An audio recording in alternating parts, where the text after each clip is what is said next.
Hey, how you doing? This is John, and welcome to John's Long Box. I'm here with Eric July, and for some reason the names aren't showing. There we go. Yeah, I'm not a boomer. I just play one on my YouTube channel. I just look like one. Don't let the beard fool you. I'm only 26.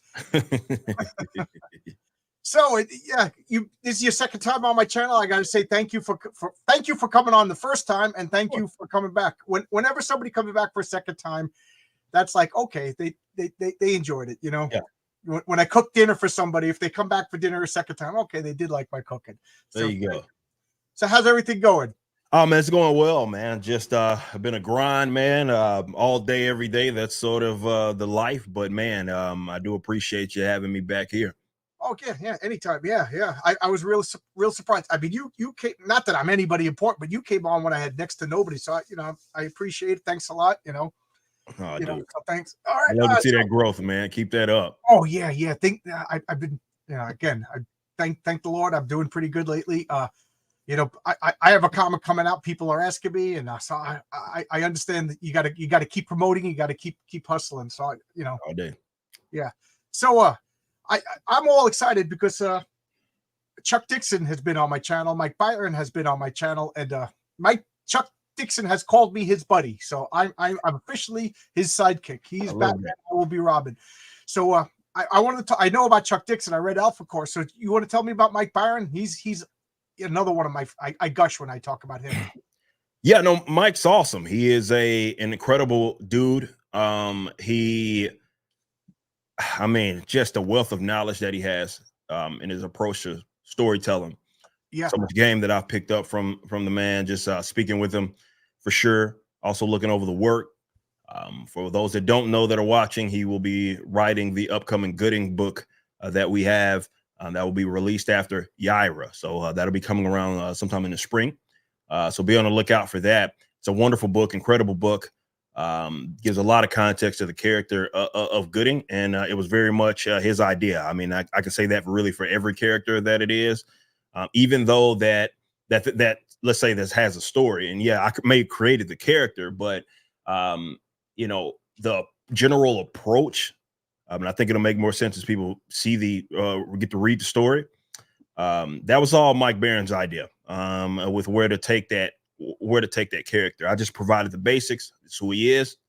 And there's a whole wealth of characters that he created in between, supporting cast of Gooding characters.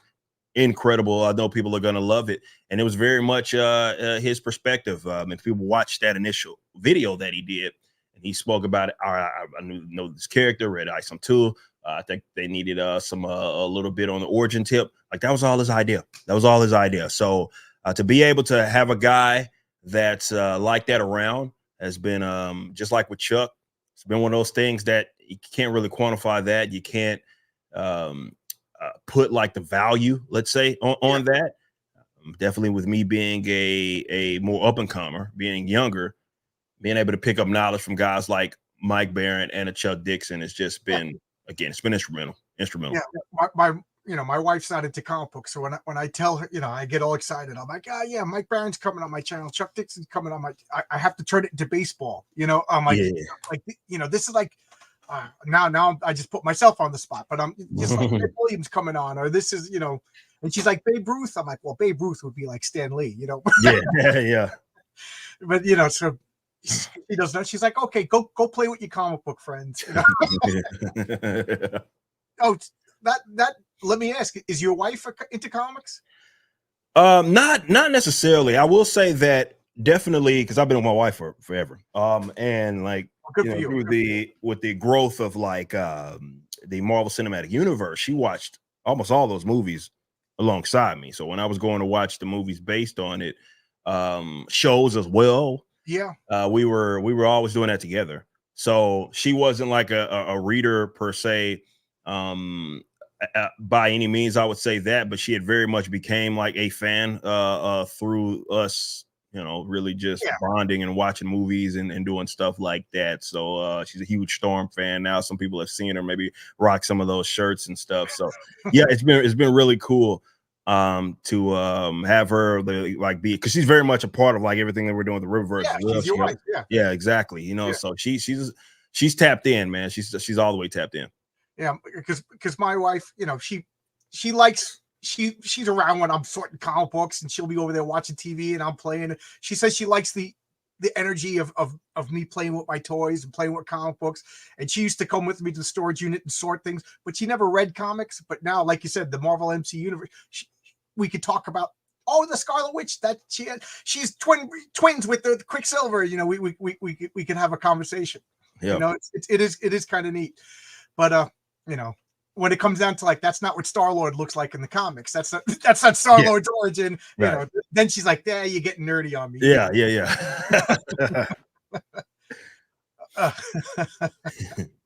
All right, people that disagree with my baseball analogy. I don't know baseball, guys. That was just the first names that popped into my head. I'm not a sporto guard. I didn't even know who was in the Super Bowl.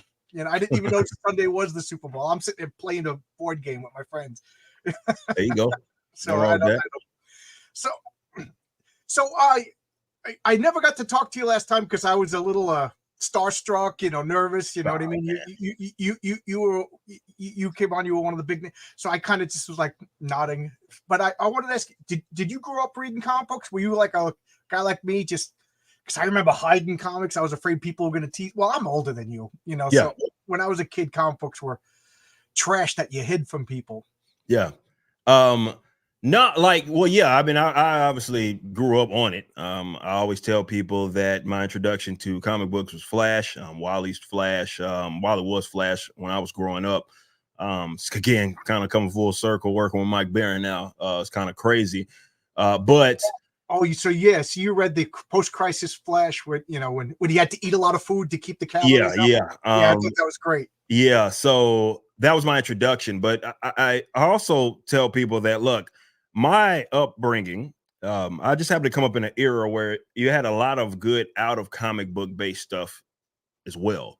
And what I mean by that is Fox Kids, all that. You had Batman animated series, X-Men the animated series, all that stuff was coming out when I was like coming home from school and stuff, right? So the fact that stuff was even available, I mean, because it's better now if you watch some of that stuff as an adult, especially like X-Men animated series, it's way better than whatever you remember it as a kid. For me, so it was accessible in that sense, that it was even not just with the comic books and what was happening going on in the 90s. Yeah, you had your booms of like the independent stuff with the like Images and Valiants and all of that was happening. But just the comic book based TV shows that was available to us when I was coming up, when I was prime, like I was the target audience for that stuff. When I was coming up was just, I mean, that was huge. That was certainly huge. But for sure, Flash, and then I became more of a fan, obviously, once I got older, of Batman, because of I just again related a little more to the story there. But the X-Men cartoon, everybody loves that. Yeah, yes, it's amazing. If you watch it again as an adult, it is far better than whatever it is you remember. I promise. I tell you, you're absolutely right. My wife bought me a box set of Batman the Animated Series, the Paul Dini series, and I forgot how good it was. Yeah, I watched. I was in college. So again, I'm a bit older than you, so I was, and I started college late. So I was in college, coming home from classes, putting off doing homework and watching Batman. And I still say that it was probably the best comic book movie, whatever, of Batman. That to me. Oh yeah, I think a lot of us would consider that the definitive version. Yeah, absolutely. Mm-hmm. And it gave so much. That's where Harley Quinn came from. She came from. And I don't care about the comic books now. Harley Quinn is the best as the Joker's Maul. You know, she's just obsessed with the side. You know, she to me, she's not a solo character. I agree. Yeah, there you go. I try not to be drama guy there. I just Yeah. I'm gonna get all the Harley stands. Yeah. I respect it. And then it turned into Superman, which I thought the Superman series was one of the best portrayals of Superman. And then it spun into the best Justice League. It was awesome. You know, it all was incredible. It all was just this. Oh man, just. That was again. You talk about peak American animation, man. It was so good, so good.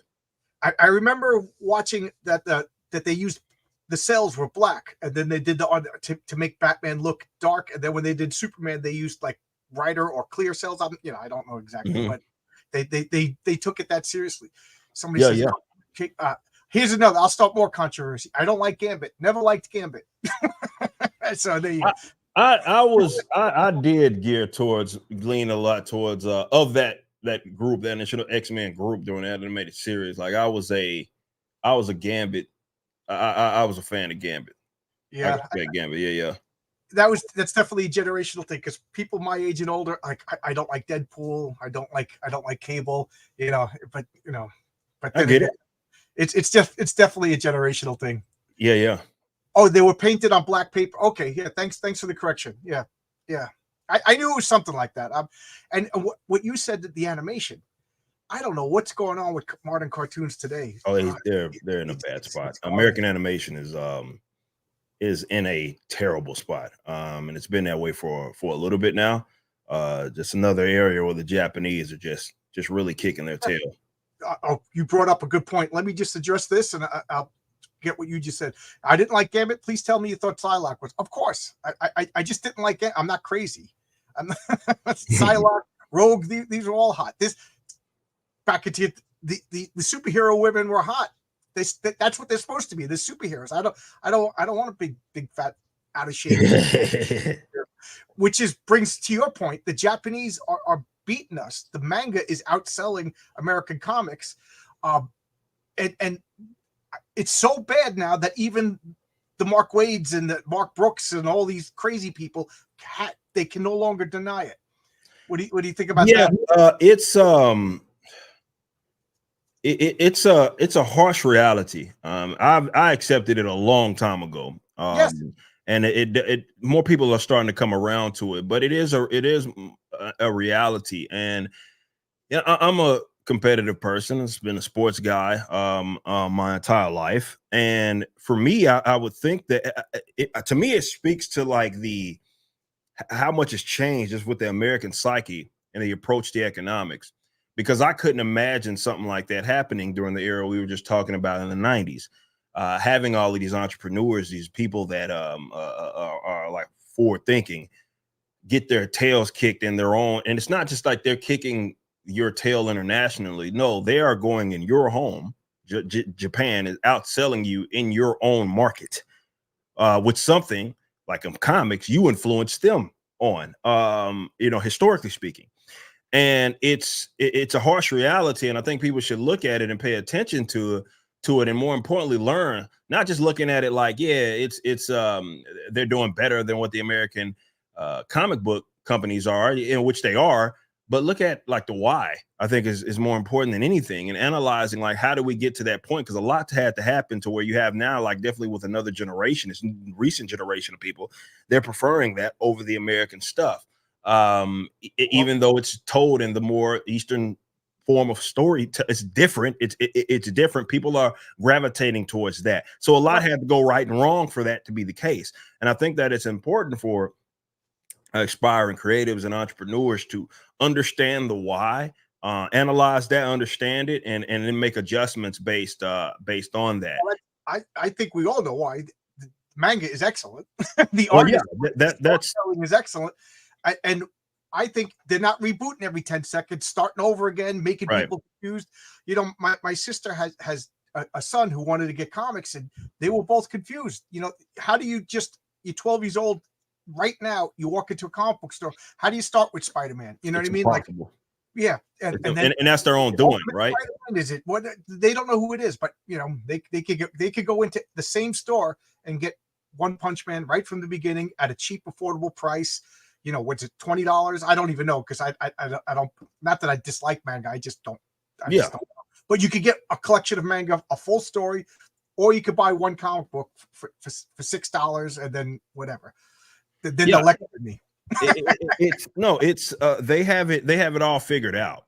Yeah, for sure. And it's working. And again, I think people aspiring creatives should be analyzing that and getting back to being competitive. Right. It's like the thing I love about it. And I love that it's funny. You're just mentioning you're basically talking about the long game, and that's what what they play. And I've noticed this, especially since starting the Riververse, and how many other like folks that also are trying to do their own things. get to falling in that trap where they're so just thinking too much short term and not thinking long term, especially in regards to the storytelling. I'll give you an example. You know, it's like we go into it with the Rippaverse. I've said this a million times. I may have said this on the show the last time I was here, but we go into it with the Rippaverse trying to take into consideration 10, 15, 20 years from now. And we don't write for the right now, because that will get us, for one, writing ourselves in a corner or ending up like the Marvels and the DCs, where you got just too much going on, trying to do too much too early. You end up confusing your audience. You have all these reboots and doing all that other stuff. And you'll get people that think our approach is weird. And an example that I always point to is manga, like especially in how they tell these more slower, the way they tell the stories is a lot more slower. I mean, you look at one of the most prominent comic book characters in like a Goku, manga characters like a Goku, and you know, comparison to what you knew about him in Dragon Ball versus Dragon Ball Z. There's it's a lot that happened there. You know, you didn't really know that he was an alien, for that matter, like that, at least like a Saiyan. You know, warning. Right. I just started Dragon Ball Z. Thanks a lot. My bad. But you didn't know he was a Saiyan. You didn't know what a Saiyan was. We didn't even know what a Saiyan was until we really got to Z, right? So it's like they tell stories, and that's not to say that the writers know every bit of what they're going to do, because how can you imagine that, oh, this is going to be a cultural phenomenon, right? Years from now? It's very hard to dictate that or assess that. However, writing with it in mind that it could potentially blow up, and taking your time and giving the audience a clear, concise sort of starting point, I think is important. I think it's very, very, very, very important. I think a lot of the American creatives, and we've seen this in the comic book industry especially, are doing too much too early, trying to do way too much too early, trying to be all flash and everything, and it just doesn't work long term, and we're seeing that. And that's something that I picked up from the Eastern. Well, let's say this. Looking at how manga operates shows that there is a big there's a demographic for that. There is for sure an audience of willing buyers that will wait thousands of manga or volumes, like for a One Piece or something like that, and we still don't know what the hell the One Piece is, for that matter. So it's a cool thing, and there are tips and tricks that I think we can pick up from the Japanese that's just simply working, and they're just doing better than us. Yeah, manga is. You made a point. You made a lot of points. Yeah. I didn't want to tangent there. But manga is a perfect example of the fans will work for something if they find that it's worth the work. Yeah. You know, and what I was saying about my nephew is he went in, he wants to get Spider-Man, he gets the current issue, there's already mid-story or whatever. He didn't feel that it was worth the work. You know, so he dropped out, you know. I feel that's something that's going. And then you know, my buddy Pete, his wife is getting into comics, and she's like, I just don't know who this character is. This character. Well, I like a long form 70. You know, I like Superman. I like the whole history of Superman, and I feel reboots just show lack of vision, lack of it's comic books. Anything you can course correct, and I think DC's heading towards another reboot, which just shows you that DC is a mess if they're going to do what. This is going to be their sixth reboot. Who knows, man? It's I feel like Rebirth wasn't even that long ago. Yeah, and Marvel, I think Marvel's writing itself into such a corner that I don't want them to reboot. I want, you know, I want them to stay, because comic book collectors are I can't even think of the word, obsessive compulsive to a certain extent. You know, I don't know. And I don't know. Do you have children? No, not yet. Okay, I was gonna say, do your children read? Because I don't have children either, but I got 25 nieces and nephews. Not one of them reads comics. They all read manga. You know, and they're excited about it. They see me, hey, Uncle John, let's talk about this. You know, and I'm trying to read to catch up, so I have something common to talk to them about. But they're not interested in you know, my stacks and stacks and stacks of comics. They're like, oh, that's cool, that's cool. They look at my vinyl, that's cool, and then they move on. You know, I'm just a crazy old guy that. Yeah. So I I've been trying to keep an eye on this chat, and it's been whipping by so fast. I'm a small channel, so I usually can savor the quest. I know some guys are trolling, and some guys super chat, but here we got Nick X, my buddy Nick. He wants to know, do you have any plans for animation? Yes, we have plenty. We've obviously released 2 short form of animation with ISOM 2's campaign trailer, as well as the trailer for Alpha Core. Alpha Core is more along the lines of what we're looking at. You see with our style, it's a more internalized animation team. But yeah, so as far as the plans, we are doing another website reboot, like a big one, that'll probably happen within the next few months, or in the next few months or so. And we want to build our own application as well, that'll be released alongside it. So what we're attempting to do here is, I would love for that to tie into it, the app, all that stuff. I really want to focus on some of the animation things that we want to do. It's just going to figure out the creative ways to monetize that. Is going to be a completely different animal. But I think we can do it. And we have some ideas. And I think, again, our memberships, as well as our like some of the stuff that we're doing creatively, with like the app and the reboot, I think is going to play a big role into that. But I would love to start moving to longer form animation. It's just that stuff ain't cheap. That is far more expensive than just making a comic book. So we have to justify that. Regular blue collar guy making his own comic, that's not cheap for me. I can only imagine animation. Yeah. So this is going to be your own platform. You're not talking about, say, going to Netflix or HBO, right? Okay, right. I've call it yourself, yeah. Yeah, I mean, look, I've said it before. I have turned down more money, probably as much money as we've made here at the Rippaverse. So, you know, so let me ask: have you been getting like shady offers from people? 100%. I mean, look, when you make almost $4 million on that first everybody's coming knocking in some way, and you just got to tell them no if you want to remain sort of independent, like we are. So there's no. I don't have to worry. ISOM's not going to become like a blue-haired lesbian. Nah, it won't be come some gay Puerto Rican or something like that. That won't happen. ISOM will remain.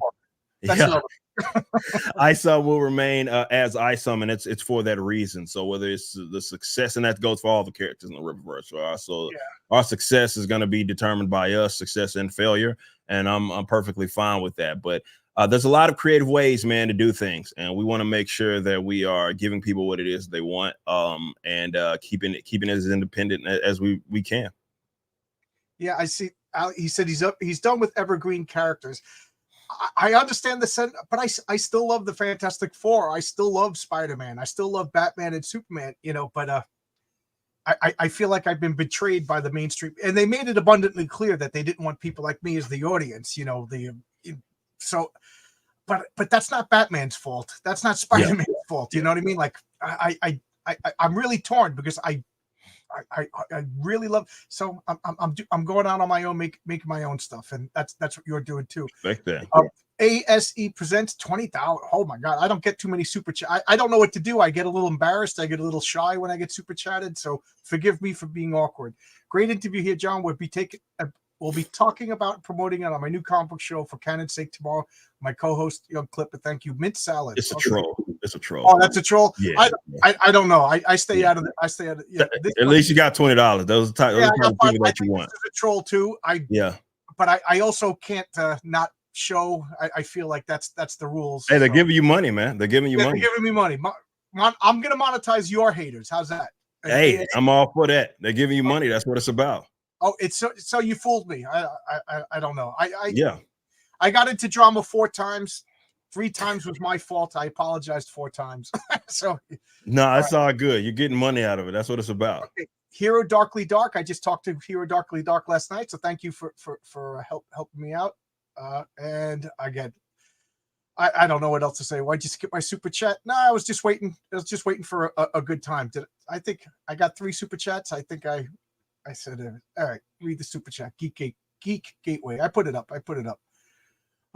MSK. Oh, I just talked to him last night. Okay. Oh, geez. All right. I did miss a bunch. I'm sorry, guys. What rules did Eric give me before agreeing to come on? Nothing. You didn't give me No. any rules. And I don't make rules. I'm kind of a scatterbrain. I just say, let's go. Eric showed up like 30 seconds before. I said, hey, how you doing? He was eating something, and I gave him a chance to finish eating. Tons of MAGA are selling worse than Marvel and DC. You're both cherry picking the top ones. Yes, absolutely, Geek Gateway. Absolutely. Manga is a huge, huge, huge pool. And without any knowledge, because again, I don't know manga too much. It's only logical that there's some that are selling less. Yeah, that's it's I can only imagine there's got to be mangas that get canceled every day. For the Japanese market is a difficult, tough, super competitive market. So I imagine there's got to be. It's not the thing I push back on is the cherry picking. That's just not true. If you go to ICV2, you can go there right now and you can go look at the numbers. I think since was it March of last year, if I'm not mistaken, in the top, if you look at even just from a graphic novel perspective, the top 30, if I'm not mistaken, there's almost no American representation that's there. So it's not that they're just outselling them or the top ones are outselling them. No, just on average, they're being destroyed from a unit sales perspective. So of course there's going to be some that are going to be worse, but if we're just talking manga to American anime, or excuse me, manga to American comics, it's not even close. It's not even close right now in terms of actual units being pushed in America. Manga's destroying American comic books right now in Marvel and DC. You'll get some outliers, of course, but it's the representation for the most part. It's just top to bottom is manga. Yeah, I don't know. I know that manga. I know I'm going to say the wrong title. My Hero Academia. Mm-hmm. Yeah, that people, my friends who know me well, they know my taste. They're saying this is what American comics should be. I never read it. Anybody in the chat knows My Hero Academia? It's a nod for sure to like the American superhero for sure. That's what it's about. Okay, Hero Darkly Dark was just on last night. So I got to ask you, Chuck Dixon's got a new comic coming out. Mm-hmm. Is this your creation or is this Chuck's? No, this is his. As they said he said in the video, that was that's going to be the first character that's going to be having his own book. It is going to be a one shot. It's only a one shot. It's a one shot. It'll at least start that way if the audience says that this is something that they want to. That's the Stan Lee way to do things, right? Like you throw the spaghetti at the wall, see what sticks. You know what I mean? We'll see what happens. Another word for spaghetti, but But yes, that was for reading all the super chats. Thank you. I know the protocols, and believe me, I'm awkward. I never get super chats, so I can't even keep up. I'm an old man. Manga's winning, capping state. All right, I can't even read. I can't read slang. I don't want to cap and state otherwise. Yeah. So manga is like as Shane Davis keeps saying, manga is eating our lunch right now, and you know what? It deserves to. Yesterday, somebody asked me. I was in MSK's chat, and they asked me how do I feel about AI writing, and I said AI that don't bother me. I'm writing my own stuff. Write your own. If somebody wants AI stuff, they were never my customer to begin with. So I feel. Go ahead, lower it, and then my stuff will float to the top and stick out even more. Is the way I look at it. I can't keep up with the chat, guys. I'm trying to talk and read these things flowing by. I can't do it. It takes somebody with more skill and patience than me. So I apologize. And I'm monopolizing your talk because I'm excited. So I asked Chuck Dixon, and he's been on my channel a few times. I was just like, you got to tell me about Horseman, and I started writing him a letter. Then I realized I was pitching him an idea for his own comic, and Chuck Dixon doesn't need my help. Yeah. You don't need my help. No, it's a great Horseman's a great story altogether. Really, I think just such a good character that the Rippaverse needs, the type of character that a lot of people have asked for. And him and Joe, that's all him and Joe Bennett's creation, man. That's what's making this whole thing fun, is that we started off, there's a bunch of characters that I created, and even with like the Yairas and the Alpha Cores and even Gooding, these are characters that maybe I created, But eventually we all knew that there were going to be these characters that some of the other creatives created as well. Horseman being one of the first, and man, it is a good one. So it's a real solid book, man. We're pretty far along the line with it as well. I think everybody's going to enjoy Chuck's it. quick. Chuck probably has 12 issues written already. Knowing Oh him. yeah, knowing him, yeah. He's good. So let me ask you.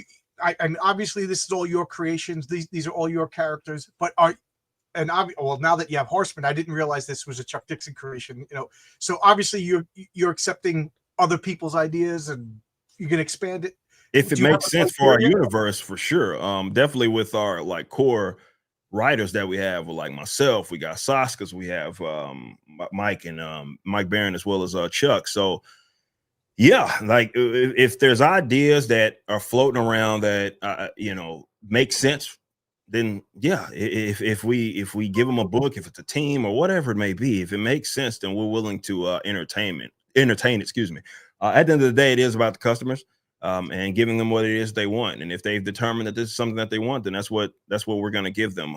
Again, this type of character that they are creating, Joe and Chuck created, is a character that a lot of people have asked for.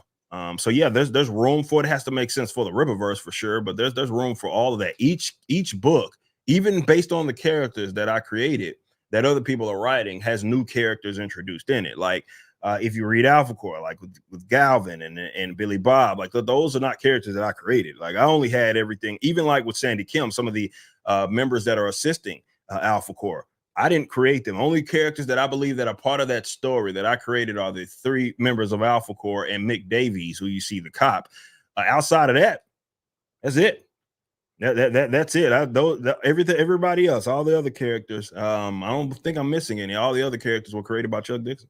Now, do you have rules like certain powers don't fit or certain origins don't fit? Like I don't know. I don't know what you have behind the scenes, but no, there's no radioactive spiders that give you spider powers. Like, is there a set Bible that they all have to follow? Well, yeah, we for sure. The rules are the rules at the end of the day, but in the same respects, because we're so early on in our universe, there's room for a lot, right? There's not a whole lot we cannot do. But yeah, we don't do the time travel, we don't do things like that, and we're not trying to be so crazy, intergalactic, all that. We're not doing all of that stuff yet. So we do have a universe Bible. So as long as we can make the story make sense from a continuity perspective, then we're fine. They're going to be able to write that in. But no time travel? No. We'll do time travel. I like time travel, but I am the harshest critic. Once I saw that Endgame was time travel, I was like, oh man, I'm gonna go see this movie. I mean, I owe it that much. I paid 10 years of my life, and then I sat there like this. All my friends are yelling and cheering, and I was just like, no, this is not the way it works. This is not the way it works. And then we actually got into a heated argument after we all went to the diner, and I was explaining why it doesn't work. And one of them said, well, make your own comic. Well, here I am. There you go. And they probably won't buy it because they're probably still mad at me. We had a big old fight about the Avengers. Mint Salad. You sent me 3 super chats and they're the best. I cosplayed Yara on PKA. Okay, I don't know what that is. To help spread the Yara of winter vibes, I cosplay as Yara all the time. Oh, cool. There you go. Anybody? It's funny. Somebody accused of my character, the Patriarch, of being my stand-in. I said I would love it if I looked like that. Despite all the drama, I want to thank you for taking time to talk with John's Longbox. Could you tell us anything about Mike Barron's project? There you go. Gooding is the Gooding. It's good.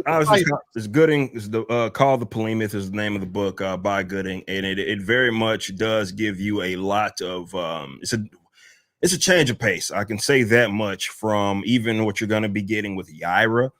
It's a story that only Mike Barron could write for sure. And it does give more context to why Gooding is the character that he is. If you read I Saw Him Too, you know that he's this caring character. He has no sort of superpowers. If there is to be a superpower, it is his mind. Very creative person. and he obviously protecting and doing like emergency sort of services for the outskirts of Flores Park. It's a very unique character, it's a fun character to create, but you get the reason why he does that. Let's say that for Gooding is what you get with Mike Barron's book. So it gives you a lot of context into the uh, who the character is and why he is the character that he is. Yeah, I think. Yeah, I've just responded to this. Time travel is a crutch. I know we moved on past this, but that's one of my pet peeves.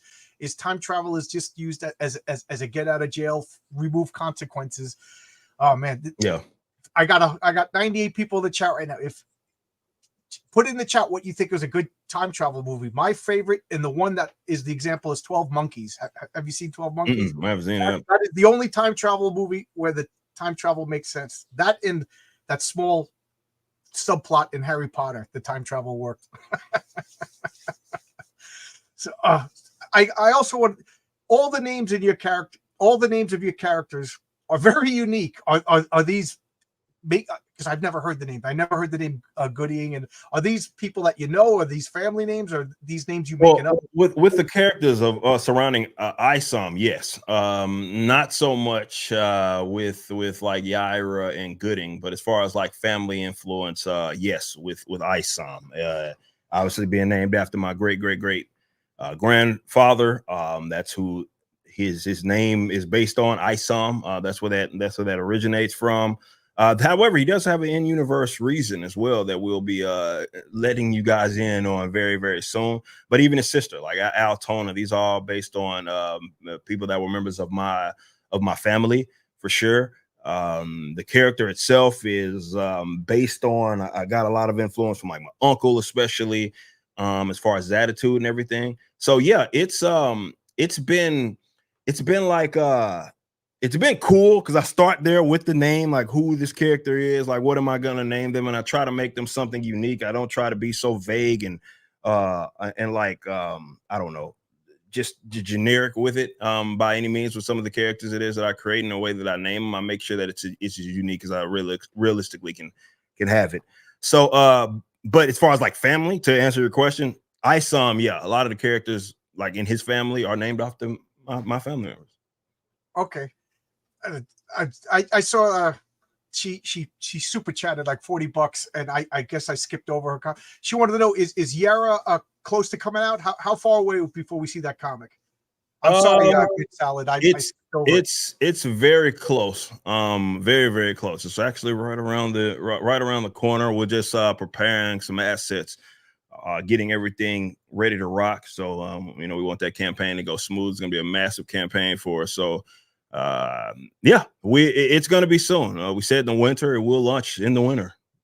And we only have about a month left. I think it ends on the winter. Technically, is over the 20th of March. I work outside. I'm a construction worker. I work outside. Please let the I'm like the joke is in the summertime. I complain about the heat. I'm ready to complain about the heat and stop complaining about the. I can't even freaking talk. I'm sorry. I'm trying to keep an eye on the chat. And it's going by too fast. I'm not used to this. Yeah. So we got to talk about the elephant in the room. There's been drama going on, and I don't want to get into the particulars of the drops. Were you prepared? Were you blindsided? Like, is it bothering you?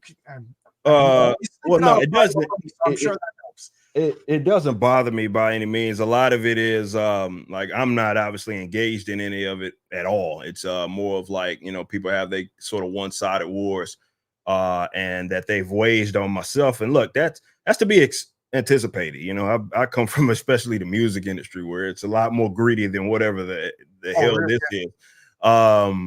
So I've already experienced everything there is to experience. The only thing that gets unfortunate is that there's obviously with some folks that wage the wars, there's going to be a crossover, right? In a lot of the audience, and they make it awkward for them because they try to force people's hands and force them to take sides and all that sort of stuff.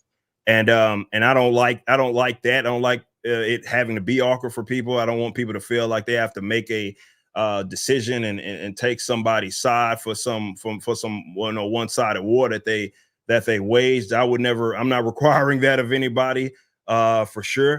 But yeah, it's just like, as far as what you said, didn't we break away from mainstream media? Because I don't want to make pledges. Remember a couple of years ago that pledge? I pledged not to. Oh yeah. We talked about that. Sexually assault women. I don't want to use the word. Why do we have to pledge that? Isn't that normal human behavior? And I don't know.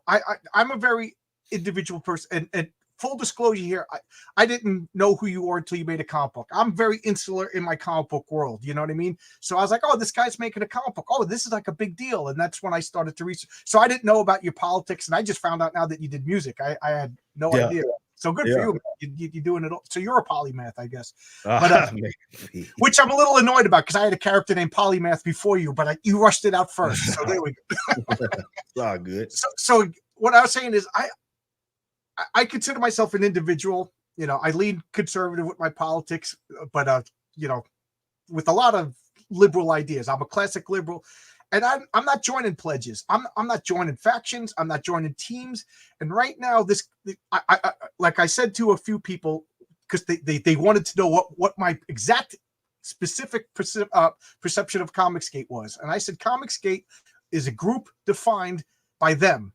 Mark Wade and Alex DeCampi, they called us Comicsgate. If we're not in the mainstream media, we're Comicsgate. I have no choice. I'm making comic books, but I'm not working for Marvel, DC, and Image. And like it or not, Eric, you're Comicsgate too, because if Mark Wade is going to talk about you, he's going to call you a Comicsgate guy. So that's you know what I mean? It depends on who you're asking, you know, type of situation, or who's rather asking you is this is why I don't recommend that people spend so much time trying to fight these, definitely with at least enemies, like with people that have made it abundantly clear that they're your enemies, with these labels, because you're gonna be whatever it is that they want you to be. Right. That's my point. The point that I was trying to make is, you know, the term Gentile. Jewish people have this word Gentile, and they define what a Gentile. I have no choice. Yeah. I'm Comicsgate, but you know what? I'm embracing it. You want to call me this? I'm going to put, but that also doesn't mean I'm going to the Pledge of Allegiance to the flag, you know, and join this. I don't like the infighting. I don't like the faction forming. I you know, EVS has been on my channel. He's been very good to me. You've been on my channel. You've been very good to me. And I look at it as mommy and daddy are fighting, and I'm the little kid in the basement going. I wouldn't even look at it like that. Like it's a one-sided war. And I don't think it's. I don't think my point of view. Yeah. Yeah. I don't think that it's anybody has any issues. Like should have any issues. Just acknowledging it for what it is. Like this is why you shouldn't make it awkward for yourself. And anybody that's trying to put pressure on you to make it awkward for you, I would reconsider, you know, how you feel about that person, because that's not anything that I think anybody should be forcing upon you or attempting to levy sort of at you. You know, it is what it is. Like, at least from my side, our perspective, definitely with the Rippaverse, we don't have enemies. There's no enemies. There's not anybody that we're going at. Just let the people that have their one-sided wars, you know, gripe and complain. That's something that you're going to deal with, especially when you see the level of success it is that we've had. You're going to deal with that. And so for us, I'm more in tune with trying to continue to grow this company and continue to make comic books for the fans that want the actual comic books, and we'll sell them to whoever, all the factions and all that other stuff. That's just like your boy Zach says, the people on death row buy toothpaste. You know what I mean? So yeah, and Republicans buy sneakers. Salad must make a lot of money because she super chatted me more than my entire channel is worth. So I don't know if she's man, keep monetizing these haters, man. Whatever I don't know if she's trolling you or if she's being nice. I don't know. I'm in my own. You making your money. That's what it's about. Right. So good for you, Ben Salad. It sounds like you're successful and good for you. I'll take your money. I don't care. There you go. There you go. So and again, I keep monopolizing your time because I had to drink an entire pot of coffee before you came on. So what else? No, all right. Nobody's hating on me. Well, you know what? That makes me feel bad because that means I didn't make it yet. You know, I need some haters, guys. I need my own haters. That shows that I'm doing something right. You know, like a hero is only as good as his villains. So anybody want to be my villain? Hey, John Delarose. Good to see you, John. Good. How you doing? Shout out. John Delarose. Here we go. Okay, John Delarose just reminded me of something. Somebody said that you were Israel. If you're Israel, good. I don't know. I'm Lithuania, guys. Or better yet, I'm Switzerland. I'm neutral. How's that? I don't know if you saw, but you talked about me. Oh yes, you don't even realize it. But last week when Fabian Nicieza said he was going to stick a comic up somebody's butt, that was me. Oh, I think we lost Eric. Oh, I thought you were. I've heard. Oh, you. But do you remember that news article? No, which Fabian Nicieza commented on Gina Carano on Twitter. He said she. Oh yes, okay, I remember. Yes, I remember that. Yeah. So I said, Fabian, what exactly? That was you. Yeah, I just thought about it. That was you that he was initially responding to. That was you. Yeah, so he said, I don't know what she said, but it was something anti-GGPQ, blah blah blah blah blah, and something. And I said, so you didn't know what she said, but she deserved the consequences. But see, that's the point that I was just making earlier. Like with certain people, you're going to be, and this is a reality that I've long accepted, right? Like people are going to, if they're obsessed enough, you're going to be whatever they need you to be. There's no real reason to be getting so caught up, investing so much time in trying to knock down a label or trying to knock down a position that you knowingly don't have, but they need you to have it in order for it to justify their bad behavior. That's what you saw is a prime example of that, because that writer was like, yeah, she did X and O. He couldn't name what she did wrong. Right. That's what I said. I said, what exactly? I said, I don't follow Star Wars. What exactly did she say? And if you can't quote if you're going to say this person deserved to have their livelihood taken away, be called, Disney said that she said abhorrent things, at least have the common decency to back up what you're saying. I wouldn't, you guys have my pledge. Everybody watching this, I will never say anything bad about you unless I can back it up. Odds are I probably wouldn't say anything bad about you, but you know what I'm saying, guys. So I just asked him, back up and then he tells me to take a treasury-sized comic book and jam it up my butt. So of course I said, those types of people can't be reasoned with. It's not even worth wasting sort of the mental resources to try to deal with that. You can't change their mind. They've long made it up. This is why you just kind of move on and you keep grinding, but you do act accordingly. These are deranged people. I like what Great Poupon says. He goes, I guess Fabian will write what he knows. I guess he knows about jamming things up his butt. I don't know. But again, I keep promoting myself because always be promoting, you're always promoting. I got to promote too. What eventually, sooner or later, somebody's going to say something bad about my comic. It's just the nature of the beast, you know what? And I'm trying to tell myself, what would Stan Lee say? And, and I've read comic books since I was a wee little kid. And in the letters pages, people be like, this comic sucked, that whatever. And Stan Lee was like, yes, true believer, next issue will be really good. Or I'm sorry, I'm trying to practice. And I already see some people saying some stuff about me in the chat. So go ahead, give me some practice, ladies and gentlemen. Let's see if I can practice what I preach. Yeah, George, I actually feel bad for George Lucas. George Lucas got some hate after the prequels, man. And now he was just like, you don't like me? Here you go, give it to Disney. Then you'll miss it. True. Yeah. Oh yeah. Always be selling. I got a pint glass. How's that for my comic Heroic Tales with the symbol for the patriarch? The patriarch, he's positive masculinity. He's a father. He's a superhero, and he's a good husband. So there you go. Guys, I'm sorry. The chat. I don't know if they're trolling you, but whatever. You want to wear makeup? That's fine. I don't care. I'm like I said, I'm classically liberal. Everybody does what they want to do. Yeah, that shit's gay. So I don't know what that person going on about. Yeah, I got to put powder on my head. I look balder than I am. So yeah, what would Spike Lee say? I don't know. I think Spike Lee would go right to angry. And yeah, because the children grew up, loved the prequel. Yeah, I don't know. There was 3 Star Wars movies. That's it. I'm done. Is Jon Stewart a token character? That is an excellent question. Eric. Well, I mean, I'm not. I've in regards to Jon Stewart, I've said this a million times. I'm not going to fight against anybody that claims that he is. a tokenized character by the definition it is that I've sort of applied there. I get it, you know, definitely with the introduction of the Green Lantern Corps with Hal Jordan, it makes sense that there's a bunch of them that are around. But at the end of the day, he's not the first Green Lantern, he's not the second Green Lantern, for that matter. And yeah, he's largely based on a character that already existed. But you know, it is what it is with me.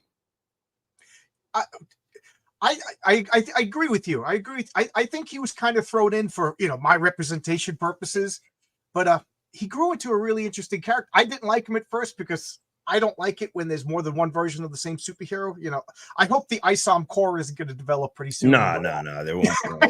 You know what I mean? I don't like that stuff. You know, at the very least, I'll accept a female. You know, there's Superman, there's Supergirl, but but John Stewart kind of won me over because they made him a Marine, they made him conservative, they made him an architect, you know, and they differentiated him. Guy Gardner's the one I can't stand because he was made up to make fun of conservatives, and they always made him a clown. Like they had liberals who, you know, just they literally think that conservatives have the, you know, we just want to kill people, we want to destroy minorities, we want to destroy the environment, and there's your character. You know, no, that to me was a token, in bad faith token. You know. John Stewart had a lot of good stories, although I do think he started out as a token and he grew into an interesting character. I miss super chats. I'm sorry, guys. Things are going so fast. I don't see any. Did I miss any? Well, oh, okay. I think he said this. I'm excited for the Horse Wars to rage on. Is this Horse Wars? I don't know. That I'm aware of. Okay. Forgive me, Eric. I don't know what's a troll and I don't know what's legitimate, but they're paying for it. So, hey, man, get your money, man. I ain't mad at it. Yeah. Okay. Cool. Again, guys in the chat, I don't want to join fights. I'm not taking sides. You know, I don't know who's fighting. I like A and I like B, and I'm not. Oh my God, this mint salad is. I made a joke the other day that I was going to start a campaign to raise $65,000 so I could buy a copy of Amazing Fantasy number 15. And I think Mint Salad is determined to make sure that I get a copy of the first appearance of Spider-Man. I made like $80K after my oh my God. Viral video got 20 million and I spent it on supporting creative people I watch. It's like a special fund. I'm crowdfunding a small. Oh, good for you, Mint. Good for you. You know, good for you. Oh my God, $80,000. Good on one video. I'm doing something wrong, Eric. You got any tight shirts for me to wear? I'm doing something wrong here. All right. Guys, if you get me to $5,000 by the end of this video, I'll shave my beard live. How's that? I got bills to pay too. There I don't you know go. what else to say. So Mint Salad starting her own. Good for her. Good for her. Mint. Are you a long-term comic book fan? You know, I don't know. Spend my money on new comics. I'm already doing that. That's why I need $65,000 super chats to buy a copy. So, there we go. Here we go. I don't have boot. Don't, Marcus. I got him. You just can't see him right now. This shirt's flattering on my. Oh, no, don't shave the beard. There we go, Eric. How about that? We'll make a pledge. Me and you will shave our beards together. My wife would be so pissed if I did that. I never asked my wife. I don't know how she would feel. I know my baby nieces, nephews wouldn't recognize me. They've never seen me without a beard. She be feeling some kind of way if I shave this bad boy off. She be feeling some kind of way. Yeah, you're right, Alex. Okay, here's a good question. Here's a legit question. What is the Rippaverse book that you're most excited about? I think I know what you're going to say. I mean, if we're looking at there's one that's unannounced that we have that I'm really, really excited for. But of the ones that you guys know, it's the easiest. It's obviously Yaira. Yaira is such a unique like character for us in that. I mean, that demand happened immediately. I mean, that poster outsold the original ISOM poster on ISOM's campaign. People are very intrigued by this character, so I'm interested to see kind of what happens with it for sure. But I am very, very excited. But if I had to choose between all, I mean, we got, a lot of books, man, that are on the way, and there's one that's specifically unannounced that I'll let you know once it is announced. It's a very, very, very cool book. I'm not the writer of it. It's a really, really cool book. Oh, cool. here we go. We got more comments. John DeVoice, who's been a long-term commenter on my videos. He's got his money saved for Yara. Shout out. Appreciate you. Yeah. Oh, here's an excellent question. True fan, are you planning an Avengers or JLA type of group comic anytime soon? Not yet. I want to take my time with something like that. I'd want to build it up organically. Yeah, with the introduction of Alpha Core, you do see there are teams. But I know what you mean when you're talking about Justice League or an Avengers. You're talking about this sort of massive team up of a bunch of different characters, and who those characters are. Like, I think we got to take our time with that to see if something like that makes sense for our universe and when it makes sense. But I would want something like that to be very, very special. So I'm not going to sit up and lie to you and say there's plans for it. I do know that would be very, very intriguing. And I think that's an expectation that we eventually would. I want to do something unique, though. And I want to make it make sense. So let us continue to tell the stories. We'll see where the audience gravitate towards, what characters they like, and we'll kind of take it from there. But there's no plans in the works like right now, not yet. Okay, yeah, I'm. Again, my comic's called Heroic Tales, and each of the first couple of issues is going to debut a different superhero, and then the team is going to form. So I have an arc planned, but I didn't tell the origins yet because I find it's just nobody cares about the origin for a character that they don't know anything about. You know what I mean? I'll tell the origin in the second appearance of the patriarch, my character. Here we go. Haldir is always selling. This is my pint glass. They haven't sold for a while, and all of a sudden they're selling. So thank you. I've seen a lot of liberals saying women need to be covered up. Do you guys think women characters can sell without being sexy, even though attractiveness can be different to everyone? Characters can sell without being sexy. I think a sexy character will sell more. I think also there's, like, what's her name? The leader of the Suicide Squad. She's not supposed to be sexy. Amanda Waller. She's not supposed to be sexy, but she works in context of the character. Then there's that other one, Faith, the fat superhero who. Oh yeah, she don't sell. Yeah. She don't sell. You know what I mean? But I have a supervillain character that's supposed to be ugly but sexy at the same time because I can't bring myself to make her dumpy and frowny. But whatever, I think it's human nature. Let's put it out there. Even Mint Salad is the only woman I know that's in the chat. Do you want to look at fat, ugly women, or do you want to look at hot women? My two buddies, a gay couple, two guys, they even said that. He goes, gay guys want to see hot, sexy women too. If they're catering to us for comics, they don't understand. We want to see fabulous, gorgeous women. I answered. I didn't give you a chance to answer. I'm sorry, Eric. I mean, to that first part of that question, I'd imagine, yeah. I mean, you can make anything sell if you can make it appealing enough. Right. But it's like, what do you mean by attractiveness? Do you just mean athletic? Like, I mean, I think that's almost like, what are we, like the ideal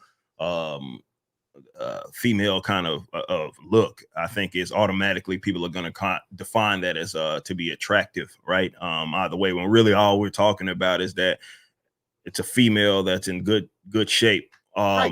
and knows what she's doing. That's essentially all we're talking about when we talk about attraction. Women want to look at good-looking men, and men want to look at good-looking women. It's evolution. That's why there's 9 billion people on the planet. And Mata, what do I think of Preacher? I love the comic. The show is kind of crazy. I got a conspiracy theory about the show. I'll talk about it one time. And then the comments went by, would I have Andrew Tate on my channel? Yeah. If he wants to come on and talk to him, sure, I'll talk to anybody. He's got a comic book, I'll talk to you. I'll talk to anybody. I like talking to comic book people. Get the Puritans out of this country. I kind of agree with that, even though we were founded by Puritans. Okay, I'd rather know something about a character's background and motivation before you shoot. That's a valid point. That's valid. I can understand that, because by that time you're getting interested in the character. Somebody said they have a question for you, but the chat's going by so fast. All right. Oh, anything you want to say? Because I have RJ. We're going to do comic book team up over on the 4th age at 8:30, and I'm going to eat some dinner before that. So anything you want to say? Because I talk too much. Nah, it's all good, man. I appreciate you having me back on, man. This is always fun. I appreciate everybody out there showing love. All supporters of the Rippaverse. Any book doesn't matter. It's going to be a lot of room for for everything. Just because maybe you don't like alpha core, but you're in the ISOM, don't like ISOM, you're in the more alpha core. Same thing's going to be said with Yaira. We're just going to be producing these comic books, and I think there's going to be something for a little bit of everybody. And I'm very appreciative of the fans it is that we do have. I love that there's this growing fandom of awesome people that are into this universe. You know, I wake up, I'm living a dream that I get to sort of contribute to this universe in the way that I am. It's such a fun thing. So I'm very appreciative of all the fans, all the people that are out there showing love, that have somehow, you know, word of mouth spread the Rippaverse. I appreciate them. Thank you. Okay, I'm just trying to. Somebody said that I didn't read all the super chats.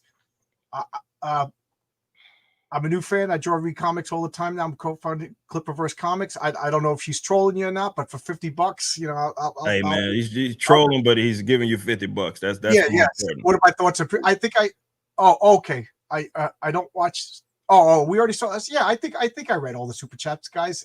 Forgive me if I think I saw all the super chats. Mad respect for me. Thank you.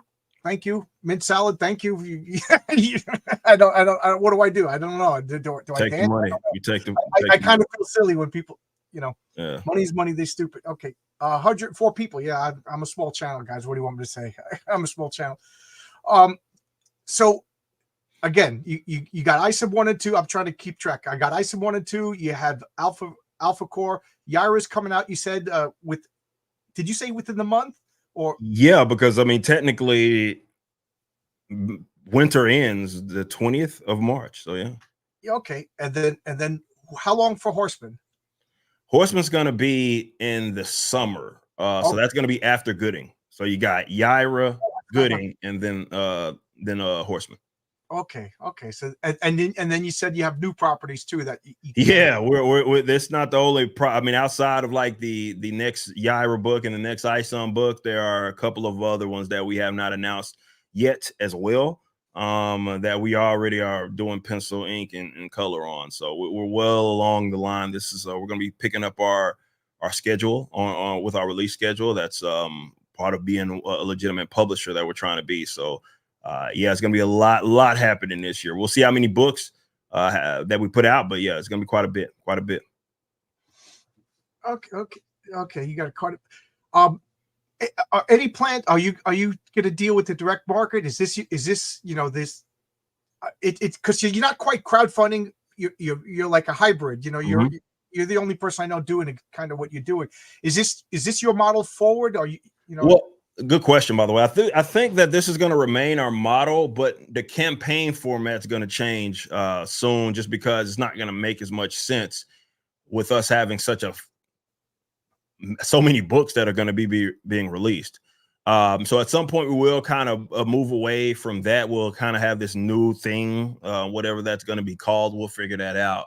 But as far as the customers being our primary, like the readers, that is, being our primary customer, that's going to always be the case. Do we sell to comic shops? Absolutely. We have our own portal, retailer portal on Rippaverse.com for them. However, with us going out of our way to like prioritize them, that's not really our model. We're direct to customer, direct to reader kind of approach. That's our thing. So that will be the case forever. Right, like you saw that clip. You must have seen that clip of that that retailer that was talking bad about Comicsgate. Yeah. I saw that. Like I said, to that guy, your Comicsgate, whether you know what I mean. Oh, I agree. Yeah, 100%. So what do you think? Like, well, I mean, you don't deserve my comic, but at the same time, it's like, hey, you want to sell my comic? Sell my comic. You know what I mean? Like, I'll sell it to anybody. I mean, I say this. I'll say that all the time. I don't care about the like the political stuff and all that. Like we sell to whoever will buy the damn book, right? That's just the bottom line. So it doesn't matter where they're at, what the political slant is, what their business model. I don't give a shit about any of that. Like I will sell it to you. But yeah, there's you're gonna get, definitely when you're not doing things the traditional way, people are going to feel some kind of way about you. There are old retailers that are stuck in their ways. That's not going to change. It's just what it is. It's just I read ISIM 1, 2, and I read Alpha Core. So I read all the Ripper stuff. You know, people.